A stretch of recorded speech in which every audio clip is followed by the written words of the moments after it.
Many people are falling back on government-funded programs such as welfare and Social Security to survive in this harsh economy. Housing has always been and is currently a very relevant issue to many Americans, especially since the recent housing crisis that caused the foreclosure of many homes.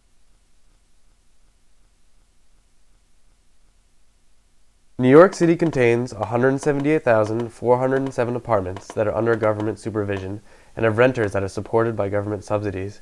These apartments house 645,657 people, which is equal to 8.4% of the population of New York City. Government money being spent in the war overseas takes away from government money being spent in the States. Out of all of these projects, the Queensbridge housing development is the largest public housing complex in New York as well as North America. We decided to visit the neighborhood to understand how the residents would use the money to benefit their community. How do you think $1 trillion would benefit this community? The housing authority buildings are roach and rat infested. A lot of times we're not given the supplies that we're legally entitled to. A lot of repairs are not done properly, like the elevators keep breaking down. We can't even get supplies. You know, homeless people will have enough homes for them to live. There will not be no more homeless people out in the streets.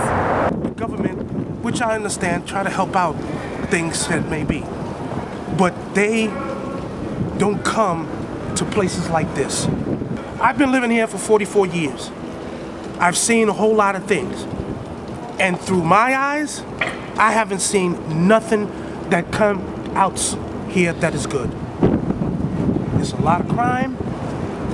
There's a lot of things that people say about this and about that, you know, but they don't do nothing about it.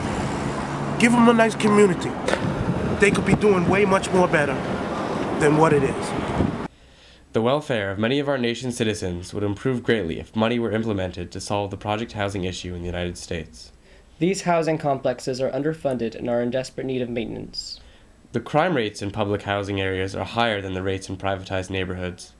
A good environment promotes good behavior, and by circulating money to these housing projects, we can solve the crime problem by solving the housing issue. There needs to be a redistribution of wealth to help solve the problems faced in low-income housing. With $1 trillion, so much could change for so many people in need.